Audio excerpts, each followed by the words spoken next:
I was just waiting for the subway when I took a few swigs of liquor. I never thought that one small act would almost send me to the grave. Soon the alcohol hit me hard, and I passed out. When I woke up, I was shocked. The subway station that had been packed with people was now completely empty. I thought I must have missed the last train, so I rushed upstairs to leave. But when I reached the exits, I saw every single door was locked tight. I shouted for help, but nobody answered. I tried to call someone, but my phone had no signal. That's when it hit me. Even the staff had gone home for the night. Panic started to rise inside me. I had no idea what to do. As I stood there lost and scared, I suddenly heard the sound of a train pulling into the station. I quickly ran back down to the platform and managed to jump into a car just before the doors closed. For a moment, I felt relieved. At least I could finally go home. But then I noticed a shadow. Someone else had slipped into the car right after me. I sat down and told myself it was nothing. I breathed out, finally ready to rest. But only minutes after the train started moving, it screeched to a stop. That wasn't normal. My heart started to race. I decided to check the driver's cabin.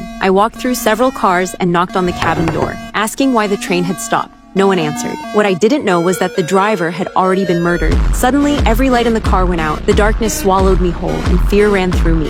Then, in the distance, I saw a faint light. I thought maybe it was maintenance staff, so I called out for help. But no matter how many times I shouted, they didn't answer. Instead, they kept coming closer. I started backing away, but I stumbled and hit the floor. When I looked up, my blood turned cold. The person coming toward me was none other than my creepy neighbor, the man who always spied on me. He had been waiting for a chance like this, his eyes full of sick desire. He lunged at me, knocking me down, ignoring my desperate struggle. Out of nowhere, the subway doors slid open. Some unseen force yanked him outside, and I heard his bones crack in the darkness as he let out a blood-curdling scream. Shaking, I crawled toward the door. That's when I saw him again, bloody broken, dragging himself back in.